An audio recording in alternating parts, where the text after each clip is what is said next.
जल्लाद राजकुमार। दोस्तों, आपने इसके पिछले भागों में पढ़ा कि राजकुमार दिग्विजय सिंह एक सपना देखता है और उस सपने में उसे जैसे किला दिखाई देता है। तो वो अपने गुप्तचरों को उस किले का पता करने भेजता है और उसे पता लगता है वो किला राजकुमार राजा अश्व प्रताप सिंह के पास है। तो राजकुमार दिग्विजय सिंह उन पर हमला करने की उनको चेतावनी देता है कि वो किला सौंप दें, नहीं तो वो उनके राज्य पर हमला करता रहेगा। और राजकुमार राजा अश्व प्रताप सिंह उसके हमले को सामना करने में बुरी तरह से बेबस होते हैं और कुछ भी नहीं कर पाते। तो वो एक योजना बनाते हैं और काफ़ी सारे सैनिकों को एक शांति के पुतले में भेजते हैं। पर राजकुमार दिग्विजय सिंह उन सबको मार देता है और उन सबकी लाशें वापस भेज देता है।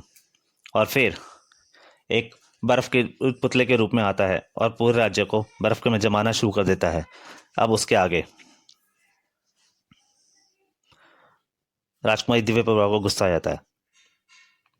दरिंदे, मैंने तुझे अपने हाथों से खत्म करने की कसम खाई है। आज वह दिन आ गया है। ठहरो बेटी, रुक जाओ। राजकुमारी दिव्य पर तलवार से हमला करती है। तड़ाक।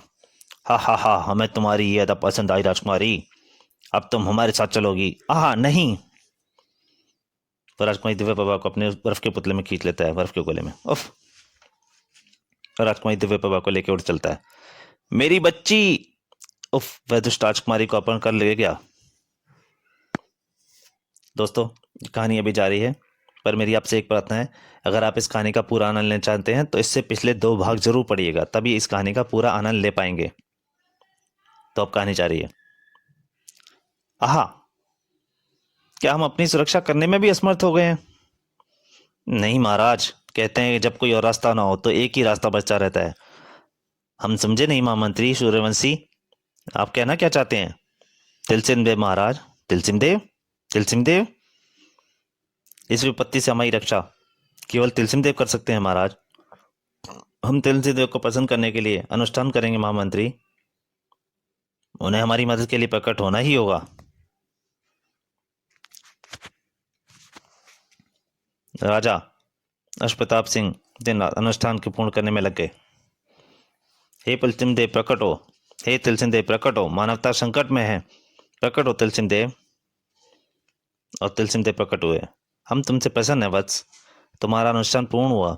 तिलसिम देव, राजन, मुझे केवल तुम देख व सुन सकते हो। मैं तुम्हें ही जल्लाद राजकुमार दिग्विजय सिंह को समाप्त करने के लिए शक्ति दूंगा राजन।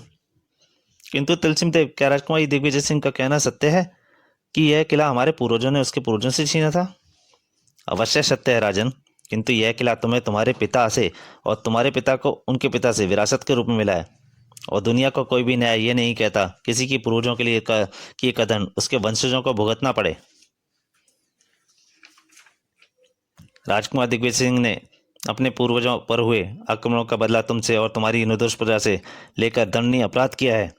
हम तुम्हें शक्ति देते हैं राजन की। ठहरिए ठहरिए ठहरिए देव, यह शक्ति मुझे न देकर आप मेरी पुत्री दिव्य प्रभा को दें।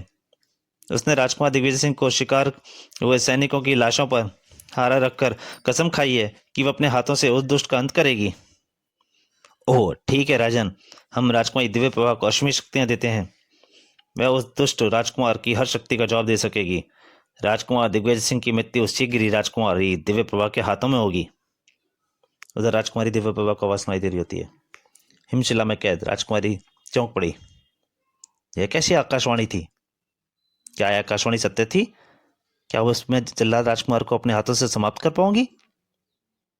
क्या वो उसकी दिव्य शक्तियों को तोड़ पाऊंगी मैं? तब फिर क्यों ना इस हिमशिला से ही आरंभ करूं। राजकुमारी दिव्य प्रभा ने अपनी संपूर्ण शक्ति एकत्रित की और तड़ाक। अरे, मैं जल पर खड़ी हूं। आश्चर्य है।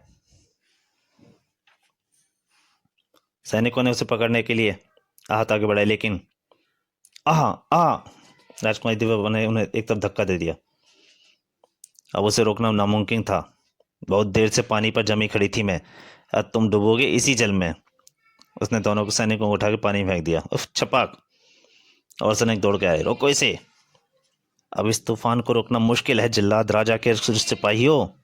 खनाक। राजकुमारी दिव्य प्रभा ने उन सबको मृत्यु के घाट उतार दिया। और राजकुमार दिग्विजय सिंह, बाहर निकल, आज तुम्हें मेरे हाथों से कोई नहीं बचा सकता। ओह, उड़न घोड़े पर सवार होकर आ रहा है। ये हिमशिला से कैसे स्वतंत्र हो गई? उस अज्ञात राजकुमार आकाशवाणी ने अनुसार मेरे पास इस दुष्ट की हर शक्ति काट है। अगले ही पल, कहो राजकुमार दिग्विजय सिंह, कैसी रही तुम्हारी टक्कर की ये सवारी? यह क्या, एकाएक दिव्य शक्तियों का प्रयोग करने लगी? इसने कई सैनिकों को मार डाला है। अगले ही क्षण, ओ, इसने अजगर अजगी से मेरी अश्व शक्ति को बांध लिया है। मुझसे पार न पा सकेगी तू कोमलांगिनी। इधर राजा अश्वत्थाप सिंह की सेना ने राजकुमार दिग्विजय के किले पर चढ़ाई कर दी। किले के बाहर भयानक युद्ध छिड़ गया। मार डालो शैतानों को, मार डालो। राजा अश्वत्थाप सिंह के सैनिक किले पर अपनी घेराबंदी करते चले गए। उधर राजकुमारी दिव्य प्रभा और राजकुमार दिग्विजय सिंह में लड़ाई चली हुई थी। राजकुमारी दिव्य प्रभा ने उसके वाहन को मार दिया, अजगर को। खचाक! अजगर का शरीर नीचे गिरने लगा। इसी तरह तेरी गर्दन के कटने का इंतजार है मुझे। अगले ही क्षण, ओह, हिमशिला में जा छिपा है कायर। अब मैं तुझे फिर से हिमशिला बना दूंगा। लेकिन हे अदृश्य दिव्य शक्तियों, मुझे इस दुष्ट की हिमशक्ति का काट दो। ओह, मेरा शरीर आग की तरह तपकर लाल हो रहा है। राजकुमारी दिव्य पर हिमशिला में फाड़कर उसमें जा घुसी। तड़ाक! और खचाक! उसने एक तलवार दिग्विजय सिंह के सीने में उतार दी। आहा! हिमशिला के पिघलते ही काट! और दिग्विजय सिंह की गर्दन उठ गई। छपाक! और उसकी गर्दन और धड़ जमीन पे आ गिरे। धम! फिर सरोवर से निकलते ही, पिताश्री, मेरी बच्ची! पिताश्री, मैंने उस दुष्ट शैतान का अंत कर दिया पिताश्री। वह देखिए, वह रहा उसका शव। तिलसिंह दे, तेरा लाख लाख शुक्र है।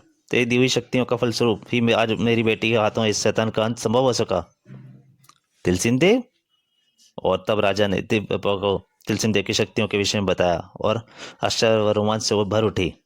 तभी, ओह, अब मैं स्वयं को हल्का फुल्का महसूस कर रही हूँ। शायद शैतान के अंत के साथ ही दिव्य शक्तियां वापस तिलसिंह देव के पास पहुंच गई हैं। इस प्रकार मक्काध्वज पर मंडराता संकट समाप्त हो गया। राजा अश्वप्रताप सिंह राजकुमारी दिव्य प्रभा के साथ वापस अपने नगर पहुंच गए।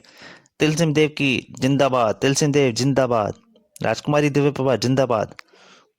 काश मैं तिलसिंह देव के दर्शन भी कर पाती। तो दोस्तों, ये कथा यहीं समाप्त होती है। धन्यवाद।